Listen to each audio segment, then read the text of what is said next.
Hey everyone, it's Denise Brown, and this is Caregiver Support Live, and I'm here with my co-host Jennifer Richey. Jennifer, how are you? I'm amazing. Thank you for asking. Oh, that's awesome. It's Friday. It is 11 a.m. my time. It is 9 a.m. your time, but you've already been up and working at least a half a day so far. I'm actually off today, but Oh, I have a 6-year-old, so yes. you've been up and working since Yes, yes. dawn. Okay. So we connect every month to answer your questions about your caregiving situations, and we do our best to brainstorm ideas, offer comfort, and inspire what could be your next steps. Today we have two questions, a longer one and then a one-line question. So let's start with our longer one. Here we go. So the letter writer writes, my mother is dying of cancer, and I feel overwhelmed with caregiving, especially juggling doctor's appointments, work, and making sure that she's okay. I don't think the care is very good, so I'm trying to stay on top of the medical team. For instance, they missed that her oxygen was low and that she needed supplemental oxygen. But then I'm missing that she can't shower by herself until I notice she hasn't bathed in a while. I know it's important to take deep breaths. I'm trying to create memorable moments with friends because I know having some good moments is important, but I can't enjoy them because I feel like I'm having a nervous breakdown. Yes. What do you think, Jennifer? I thought this goes so well with the second question as well. They're kind of related, but um now I just want to clarify. The moments that she is trying to get with friends are for her, not for her care. Yes, Okay. yes. Um So I can relate to this because I had a similar situation with my mom and exactly with the oxygen issue. We had mom was supposed to go home with oxygen and she didn't have it for 3 weeks. So I get that. Um, but I also think that like you don't know what you don't know. And we're not doctors, unless we are. Yes, some caregivers are doctors, but for the most part, we're not doctors and we're not nurses, and we're just, doing the best we can. And missing that she, showered is not like a critical error. You figure it out and then you do something about it. Like when you know better, you do better, right? Um, as far as the enjoying things, I feel like the number one thing about caregiving was trying to think of like, okay, if I had to give someone advice, it's let go of the expectation that it's going to look how you think it's going to look and it's going to be how you think it's going to be, because it won't. So the medical care is not going to be perfect. It's just not. There's going to be things that are missed and then we're going to fix them. Um, if you have a moment or a lunch with a friend and you think it's going to be amazing and you feel like you can't enjoy it at all, you know what? You're out, you're getting fresh air, and that might be the most important part of that moment. Um, I think it's just like accepting that this might not be how you expected it, and that's okay. I mean, there's so many other things as far as caregiving stress that I could share, but in this one scenario, it's like sometimes you're just going to get 5 minutes of peace and that's all for the day. And it might not be an hour like you wanted. You're not having a nervous breakdown. You're just in the middle of caregiving. And that's how it feels sometimes. Um, yeah, I mean, there's so much more I could say. What do you think, Denise? It's interesting because the two words that come up for me are expectations and enough. Mm, It's interesting because we have these expectations of the healthcare system that they are going to just provide marvelous care. Mhm. And sometimes that doesn't happen. So then Yeah. we have to realign our expectations of the systems. And that's frustrating and aggravating, especially at a carrie's end of life, when you feel like this is most critical. We Yeah, there's have to get do-overs this here. right. Yeah, right. We have to get this right. We don't Mhm. want her to suffer. Right. And then there's expectations of ourselves. And I think we have these expectations that somehow we must be perfect and we must be the one that can predict and prevent. Mhm. And that's impossible, Yep. except we have this idea that it's what we do. And in this situation, the letter writer caught a critical medical error. And I think that just becomes this heightened set of expectation on ourselves that we must always catch a Mhm. critical situation, like a Carrie hasn't taken a bath. And it is impossible to always be that one who catches what might be going wrong. And it's hard to live with that. It's imperfection, and it's very difficult for us to live with. So it's aligning expectations of others, but most important, expectations of ourselves. And the expectation that's really difficult for us to rebalance is that we can't prevent death. Yes. And that's very difficult to live with. When a carrie is dying, we are living between life and death, and that's a very upsetting, unsettling, awful place to be. And we can feel this pressure that we have to be the one who prevents the death, because Mhm. otherwise, then we made a mistake. And it's not just a natural death, it's a Yeah. preventable death. And we don't want the preventable death. We want the natural death, but we lose sight of what's the natural death. Yeah. And we can really stay clear around that, that we are not here to always be perfect and to prevent and predict what's a natural cycle of our carrie's life, which includes death. And then thinking about what's enough. What am I doing that's enough? And knowing that what you can do in a day is enough. Mhm. So expectations and enough were the two words that came up. And actually, you know what? The third word is enjoy. So there is a third word. Mm, And I mhm. thought it was interesting that you asked for clarification around that one statement. I'm doing my best to enjoy time with my friends, and it's not enjoyable time for her right now. Mhm. And I do think there are times during our caregiving experience where people will say, take a break, go out with friends, and you do it, and it's a miserable experience because Mhm. it's not the right time to take a break and be with friends. Yeah. And instead, perhaps this is the time to just be with your carrie. So we talk about that in stage 5 of the 6 caregiving stages. It's this difficult transition we do from doing to being, where we are still providing the level of care, still providing quality of life, and our focus is to be with our carrie. And it's okay if we take a break from being with friends, for instance, because it's no longer enjoyable because there's something more important happening in our life, which is the last months, weeks, and days with our carrie.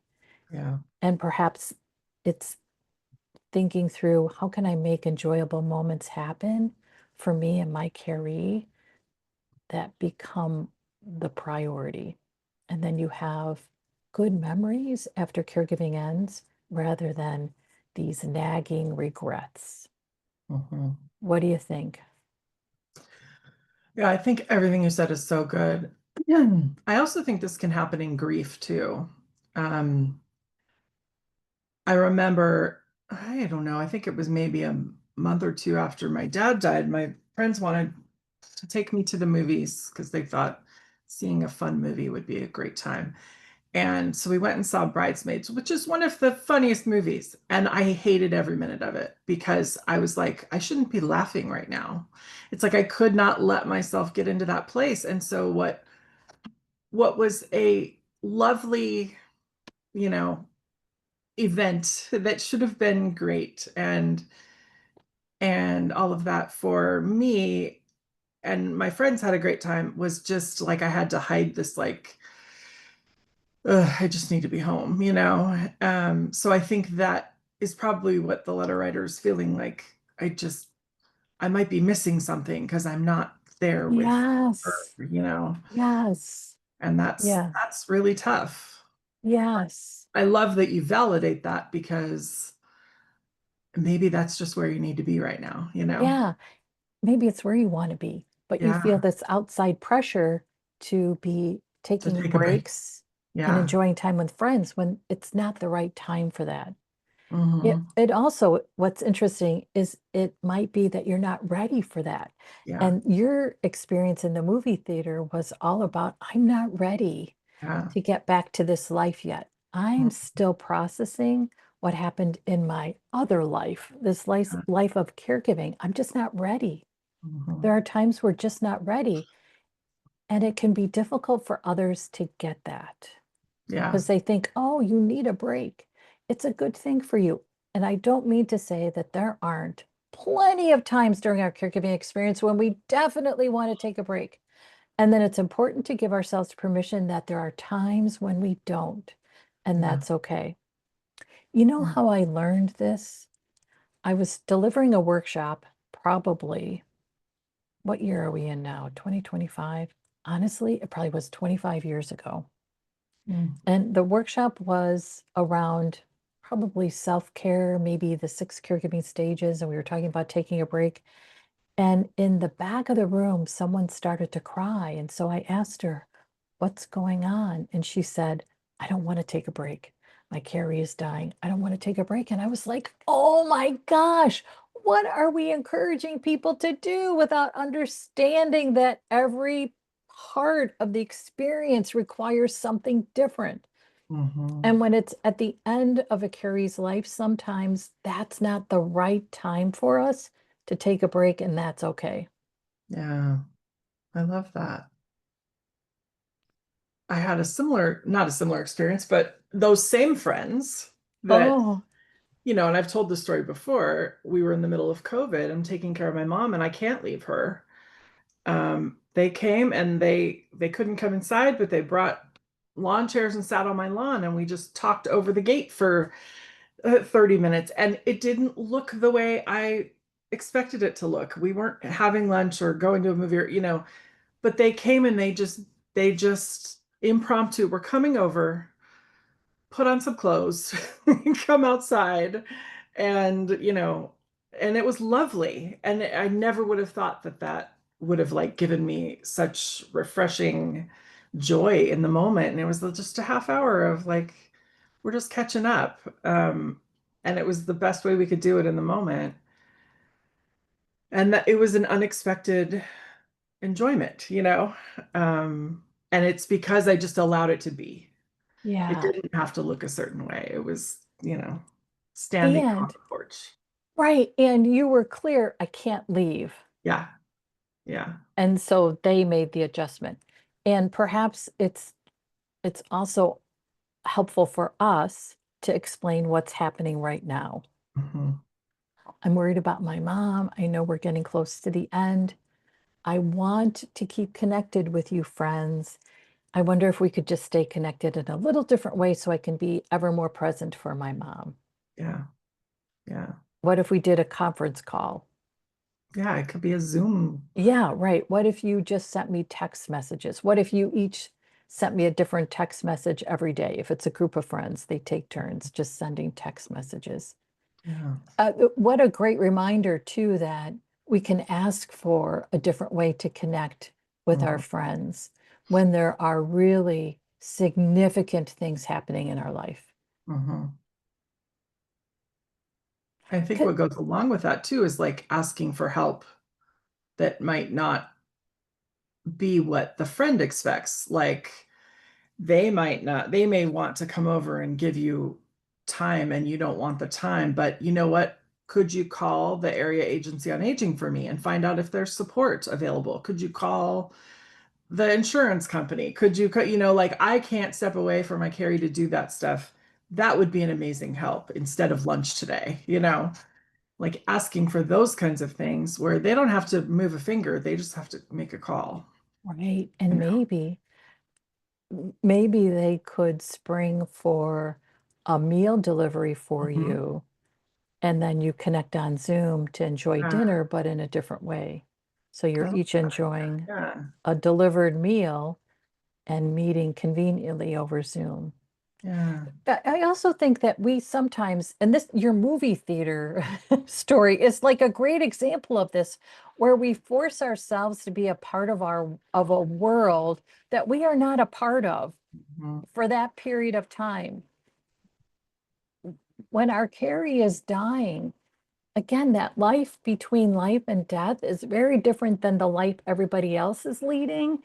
And it doesn't feel like we belong there Yeah, yeah, because there's something so much more significant happening for us. yeah. It does. It feels it was like, how can we be making these jokes when something so profound in my life just happened? It was very like self-absorbed of me, but it was rightly so, you know? It's like, why wouldn't I be? And they were just trying to I mean, they were great. I just wasn't ready to accept it, to accept that. I just want to share one more story and then we'll talk about the nervous breakdown part of that Oh yeah. letter. When my dad had surgery to remove his bladder because of his cancer that spread. It was his bladder, his kidney, his ureter, and then he had unrelated prostate cancer. So he had basically like the bottom half of his body removed in a surgery. And it was a long surgery. It was like 9 hours. And we knew the recovery was going to be tough. And I was in the waiting room with my family, and all of us were there because we all got along then. And I was like, gosh, I don't know if I can work tomorrow. And I work for myself, so it would have been just not working for myself the next day. And everybody was like, I think I should be here with dad. And everybody's like, no, you don't have to worry about that. It's important that you take a break. You do so much, you should take a break. And I was like, but you don't get it. It's not a break for me if I am thinking about what's happening in the hospital. If I am worrying about what's happening, if I haven't seen him, like put my eyes on him to see how things are going. Now you can call that controlling. You can call that hovering. And it was just what I needed at that particular time, which was I needed to spend more time with him. I needed to spend more time with him. And time away for that from that would have not been productive, good time. And I think that's also what we have to realize. And what we're talking about is knowing that all of this is temporary. Mhm. So life is temporary. A decision about what we need right now can be temporary and we can change it. What support looks like for us today can be a temporary solution for support and we can change it. It's important to also keep in mind temporary. Okay, I want to talk about the nervous breakdown part of it. Oh, because that to me sounds like the only way she can describe her inner turmoil. Mm. Yeah. And I wonder, what does it feel like if you're having a nervous breakdown?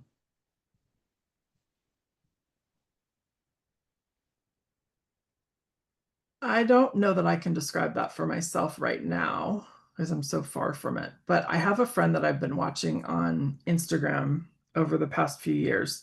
Her husband has MS and he has been in and out of the hospital over and over and over, and with infections and almost dying and all this. And just this week, she was on talking about, I don't know how I'm still going. I don't, and on the verge of tears. And she actually said, and this person has never asked for help. And she said, if you are local and you can send us a meal, that would be amazing. And she's like, I have a hard time even saying this out loud. But she was so frazzled yet so clear to just say what she needed in the moment. And I could tell, like, she's at the point where she's going to lose it because she's asking for help finally. She's this very strong coach, and I'm like, this is real right now because she's asking for help. And then the next day she came on and said, we have meals for the week now, and just that was like, I can't tell you what a relief that is to just know I don't have to cook. And because he's coming home, and so I feel like I saw what a nervous breakdown, if you will, looks like for someone who is a really strong person. It's like, I'm finally willing to ask for help and I'm finally willing to admit that this is hard. And what's interesting, the letter writer did that. She Hmm. wrote for help. Now, this one came from an advice column, so it wasn't directed to us. So we Yeah. sometimes use questions that go to a different advice columnist. And that's what the letter writer did. She reached out for help. And Hmm. what I always think is so interesting too, because this will happen in my situation, is that people will reach out to me. They don't know me. Hmm. And they will have a team, for instance, from hospice care, and I'll refer them to the team through hospice care. So they won't think about reaching out to that team. I'm not sure exactly what that says. Hmm. And in the letter writer, she reached out to a complete stranger and said, I feel like I'm having a nervous breakdown because this is so hard. I think that's always so interesting. But Yeah. the letter writer reached out for help. Hmm.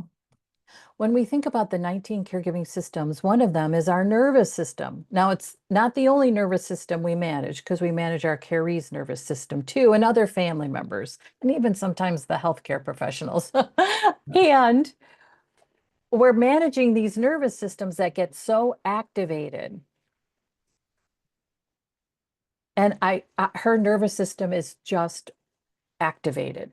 So it Hmm. could be she just can't get a clear thought in her head. Maybe Hmm. her stomach is upset. Maybe her muscles are sore. And maybe she's just feeling like, I can't keep doing this. Hmm. I'm at the end of my rope. I And that, remember the nervous activation for me was yes, was I can't relax because yes, the bell's gonna ring. My mom had a bell. The bell's gonna ring and she's gonna need me. I have to yes, keep one eye open at night because what if I yes, don't hear it? It was yes, I have to have my phone on all the time. Like the thought of ever turning my phone off, no, right. Yes. Yeah. just being on all the time. Yes. The high alert. Hmm. And when you are on high alert for an extended period of time, it really just overstimulates your nervous system, which And that totally makes sense for this letter writer because she caught this huge error. yes, right. So she's on high alert because Hmm.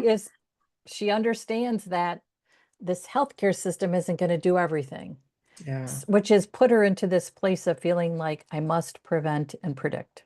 yeah. And that'll put you on high alert. And I think the big question is then how do we relax? Hmm. And I think one of the biggest challenges that we have during caregiving is relaxing. And it sounds so easy. Well, why can't you relax? Because you can't turn the thoughts off. Yeah. Because you can't make your eyes close at night if your ears are open for the dinging. Hmm. And then if you're not sleeping, you're just never giving yourself that time to just refresh your body. This same person that I've been watching is going to the gym every day, lifting heavy weights and like getting it out. And she said that's the only thing that's keeping her sane. Yes. I saw another person say moving my body is like getting all that nervous energy out, even if it's 5 minutes, I think letting go of how it's supposed to look. It doesn't have to be an hour, it can just be 5 minutes. So if we think then that movement can help us, that becomes a different way to relax. I Hmm. think traditionally our definition of relaxed is we're sitting comfortably Yeah. in a chair, feet up, giggling, laughing, enjoying life. Oh, And perhaps the way that we relaxed, one of the ways we relax during caregiving is to take a walk around the block to get Mhm. rid of that nervous energy. Yeah. Yeah. Interesting. Okay. Because I can't see the letter writer laying down and No, enjoying right? a funny movie on TV. Like, no. For reading a book. I Mm-mm. still have not gotten back to books because I could just not do, I couldn't do it during caregiving. I could not do it. I could read tweets on Twitter. 3 seconds. Yeah, right? Because Mhm. it used to be 140 characters, and then I don't know what it is now because I'm not on Twitter anymore, 270. Like that character count was what I could manage. Yeah. Very simple, very simple. Hmm. Again, we've talked about this, and it's this idea that self-care during caregiving is very different than what it is before and after. And we have to be, And it's different for everybody. and it's different for everybody. And what you used to think of as being lazy, for instance, it's not during caregiving. It is not. And I also want to mention too that movement does help, and to be aware that you're already doing something physically exhausting during caregiving. Hmm. Yeah. And even if you feel like, well, I'm not doing heavy lifting or transferring, it's still physically demanding. And maybe just stretching, Oh God, yeah, right. I mean, Yeah. I Feels, tried, yeah, I tried so hard to stretch in the morning when I was in a caregiving situation because my body was so sore and yeah. I just couldn't figure out how to do it. So, okay, I'm going to use that as a segue to what we've started on caringourway.com, which is a pilot program to help you create a stress relief routine. And it's called CORE. And CORE stands for Creating Opportunities for Everyday Relief. And I've given you lots of options around what routine you build. Mhm. And then you're going to receive our regular support around keeping that routine. And what I mean by keeping it is whatever is possible for you. If this is not a daily routine that you can manage right now, then it's a routine you do once a week, once every 10 days, whatever it is. It's this idea that we create something that we know helps us feel better. So it's there to help us feel better. And I think sometimes because caregiving is the great interrupter, we get interrupted in a routine and then think, why bother? I did this for 2 days and then there was a crisis. So what's the point? Mm. And instead, I want you to think about what's possible. Okay, I wasn't able to do the routine today, and that's okay because a lot was going on. And tomorrow, it might be that I can do half the routine. That's what's possible. Love that. Yeah, so if you're interested, go to caringourway.com and look for Core Pilot Program. And we've kicked off this week, and today is June 20th, and we officially start June 22nd, where you tell us once a week what routine you did. And it's just a way for you to receive our support as you really figure out and then implement a routine that works for you. Nice. Yeah. Because I was thinking about why did I stop stretching? Why did I stop? It's because I feel like I didn't have the support to restart. Hmm. Instead, I was like, oh my gosh, I can't do stretching. I just saw on something about these stretch labs that are, have you seen that? Oh yes, I have a friend who does it. Like Yes. assisted stretching. She That is the most awesome feeling ever because I used to get that from a trainer years ago. And I think that would be better than a massage. I agree. That would be a And great gift for a caregiver. yes, and once you learn the stretches, you can stretch anytime. So, yeah. You don't have to make an appointment and drive somewhere. You can just stretch. Yes. And again, the tension in our muscles will start to hurt, and stretching can help get Mhm. that out. Even if we just stand up for a few moments and just, move our muscles a little bit. So in the core pilot program, there is a stretch while standing routine because, Mm, sometimes you don't want to get down because you're like, oh my God, I don't have the energy to get back up. So I right. found this stretch while standing routine. And then Kathy Murray, who's one of our certified caregiving consultants who does grief movement, Mhm. we've included a video that she created that moves us through a release of our stress with movements that we do while sitting down. Love that. Yeah. Yeah. And they talk about how like we store emotions in our body and how, and I don't get the science of that if there is even science to it, but I've heard so much about like how movement can let you release that. And I'm sure stress is one of those. Right. Grief, Yeah. stress, anger. Anger for sure. Yeah. Yeah. We hold anger Mm, in. Yeah, that's interesting. Okay. Well, we kind of answered the second question, which is how do you manage stress during caregiving? yeah. And we are out of time, so we're going to close for today. And we hope you found today's show helpful. And please share your insights about what helps you when you really do feel like I am on the edge. I do feel like I'm having a nervous breakdown. What helps you? We'd love to know. And if you have a question for us, you can write to us. You can send us an email, and our email address is questions@caringourway.com, and we'd be happy to help you.